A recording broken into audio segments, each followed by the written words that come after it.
수험생 여러분 반갑습니다. 동국대학교 수시 모집 학생부 종합전형에 대해서 지금부터 살펴보도록 하겠습니다. 2019학년도 동국대학교 입학전형은 전년도와 비슷하게 약 7대3의 선발 비율을 유지하고 있습니다. 그 중에서도 전체 모집 인원의 50.9%에 해당하는 1,526명을 학생부 종합전형으로 선발합니다. 그만큼 지금 여러분들이 관심을 갖고 있는 학생부 종합전형은 동국대학교 입학전형에서 매우 큰 부분을 차지하고 있습니다.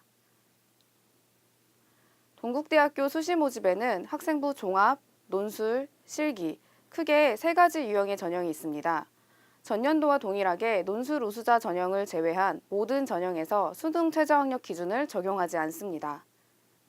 우리 대학 대표 전형인 두드림 전형에서 635명을 선발하고 학교장 추천 인재 전형에서 419명, 불교 추천 인재 전형에서 108명을 모두 학생부 종합 전형으로 선발하고 있습니다. 동국대학교 수시 모집에서는 유형별로 전형 중 총 5번을 지원을 할 수 있습니다.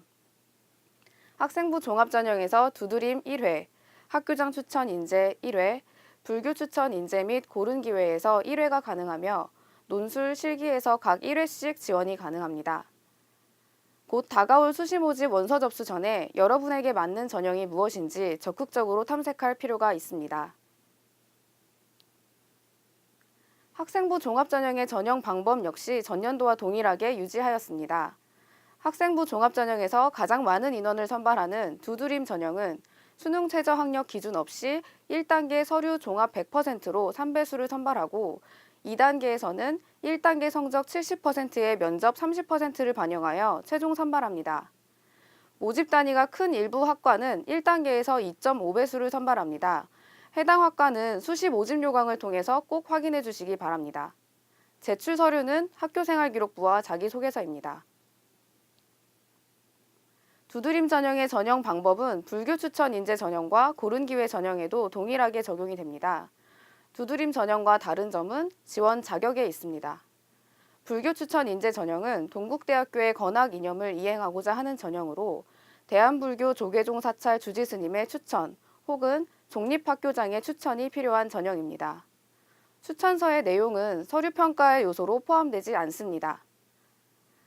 하지만 면접평가 시 전형 취지 적합성 평가를 위하여 면접평가 자료로 활용되며 불교 문화에 대한 관심도와 신행활동의 경험 등을 확인하고 있습니다. 이 외에도 국가보훈 대상자, 기초생활수급자 및 차상위 계층 등과 같은 특정한 지원 자격을 요구하는 고른기회 전형이 있습니다. 학교장 추천 인재 전형은 앞서 살펴본 학생부 종합 전형과 달리 서류 종합 100% 일괄 전형으로 선발합니다. 서류 평가는 마찬가지로 학교생활기록부와 자기소개서를 활용하고 전형명 그대로 학교장의 추천이 필요한 전형입니다. 고교별 추천 인원은 동국대학교 모집 요강의 모집 단위를 기준으로 하여 영화 영상학과를 포함한 인문계열 2명, 자연계열 2명 이내에서 총 4명 이내입니다. 본인의 이수 계열이 아닌 모집 단위의 계열을 기준으로 추천을 받아야 한다는 것을 유의해 주시기 바랍니다. 동국대학교의 모든 학생부 종합전형은 4가지의 서류평가 항목으로 이루어져 있습니다. 각각의 서류평가 항목 안에는 8개의 세부평가 항목이 2개씩 들어가 있습니다. 지원 동기 및 진로 계획, 자기주도적 학습 능력, 전공 적합성, 인성 사회성으로 구성되어 있으며 기본적으로 충실한 학교 생활을 기반으로 한 전공 적합성을 강조하고 있습니다. 같은 학생부 종합전형이라도 어떠한 평가 항목을 강조하느냐에 따라 전형별로 차이가 있습니다.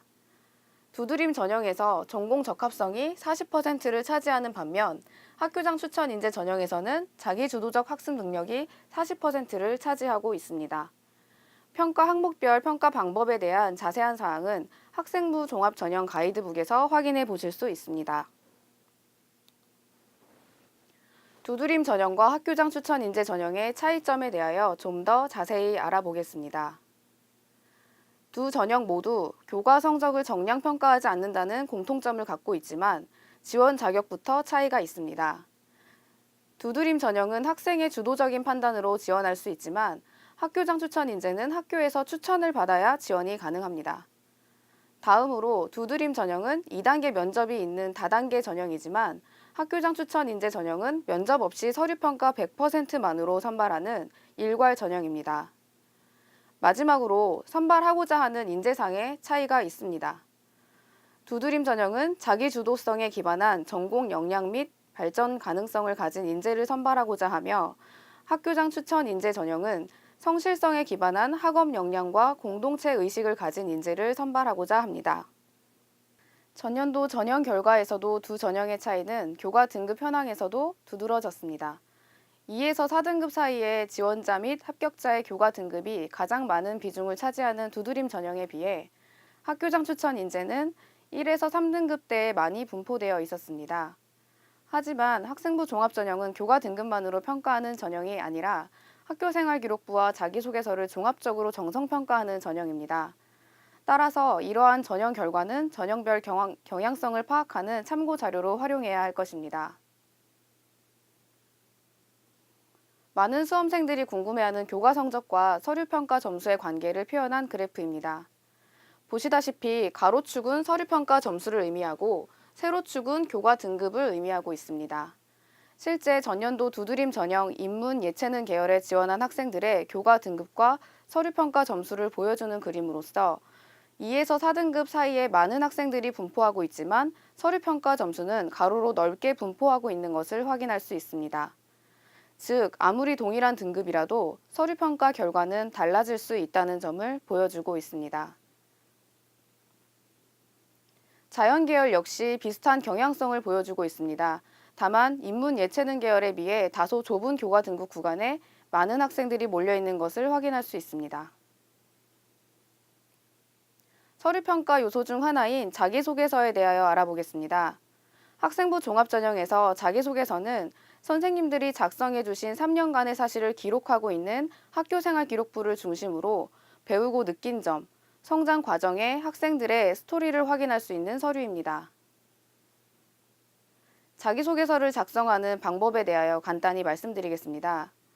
첫째, 대기업 공통문항 3개와 자율문항 1개를 통하여 평가자가 나한테 궁금해하는 것이 무엇인지 평가자의 입장에서 고민해 보아야 합니다. 둘째, 학교생활 기록부의 분석이 필요합니다. 3년간의 학교생활을 모두 세세하게 기억하기는 어렵겠지만 3년 동안 어떤 활동을 하였고 무엇이 의미 있었는지 꼼꼼히 분석해 보아야 합니다. 예를 들어 모둠 활동에서 나의 역할이 무엇이었는지, 역할 수행을 위해서 어떠한 노력을 기울였는지, 그러한 활동을 통해서 새롭게 알게 된 점은 무엇이고 자신에게 어떠한 부분에서 의미가 있었는지 등등을 돌이켜 보아야 합니다. 세 번째로 분석한 내용을 토대로 활동마다 마인드맵을 그려가며 그 과정을 확산시켜 보는 과정이 필요합니다. 마지막으로 이러한 소재들을 글로 엮어본다면 본인만의 강점이 드러나는 자기소개서를 완성할 수 있을 것입니다. 이제 2단계 면접에 대한 팁을 제공해 드리고자 합니다. 올해 면접 역시 수능 이후에 치러질 예정입니다. 두드림 전형을 제외한 불교 추천 인재와 고른기회 전형 면접일은 11월 25일에 면접이 진행될 예정이고 두드림 전형은 12월 1일과 2일 이틀에 걸쳐 진행될 예정입니다. 모집 단위별 면접 일정은 모집 요강을 통해서 확인해 주시기 바랍니다. 2단계에서 면접을 진행하는 학생부 종합전형은 두드림, 불교 추천 인재, 고른기회 전형입니다.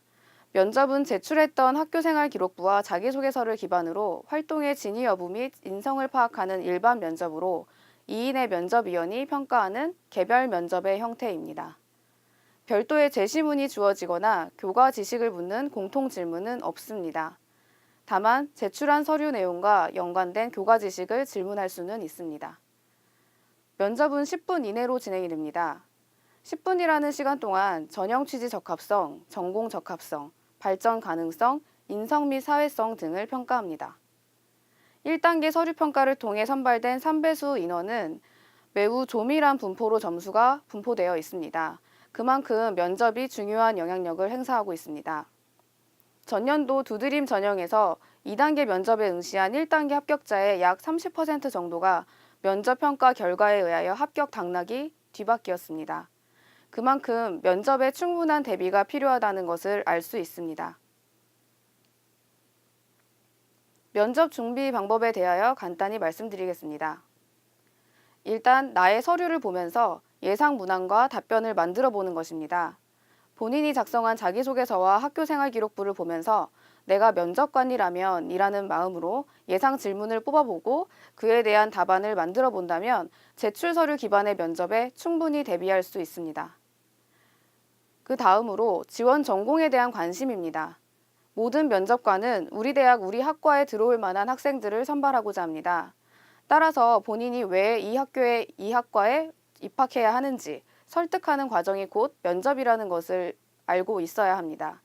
기본적으로 지원하는 대학과 학과에 대한 정보를 충분히 숙지하고 본인이 이에 적합한 인재임을 학교 생활을 통한 역량을 중심으로 강조하는 것이 중요합니다. 지원 학과에 대한 정보는 전공 가이드북을 통해서도 확인해 볼 수 있습니다. 다음으로 10분 동안 자신을 잘 표현할 수 있어야 합니다. 대부분의 면접에서 평가자들은 면접 시작 시 인사말 혹은 짧은 자기소개를 시키기도 합니다.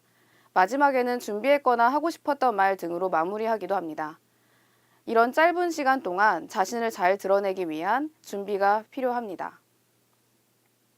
면접 문항과 답변을 준비했더라도 긴장한 상태에서 잘 이야기하기란 정말 쉽지 않죠. 하지만 자기를 적극적으로 표현할 수 있도록 끊임없는 연습을 해야 할 것입니다. 실제 면접에 활용되었던 질문들입니다. 더 많은 사례는 저희 학생부 종합전형 가이드북에 있으므로 홈페이지를 통해서 꼭 참고해 주시기 바랍니다. 여기까지 동국대학교 2019학년도 학생부 종합전형에 대해서 살펴보았습니다. 동국대학교는 입학 초 홈페이지를 통해 전년도 전형 결과와 모집 요강, 전형별 가이드북 등등을 제공하고 있습니다. 이 시간에 다루지 못한 내용들은 홈페이지에 있는 다양한 자료를 통해서 꼭 확인해 보시기 바랍니다. 112년 역사를 새겨갈 세상을 바꾸는 인재로서 내년에는 동국대학교에서 뵐 수 있기를 바랍니다. 감사합니다.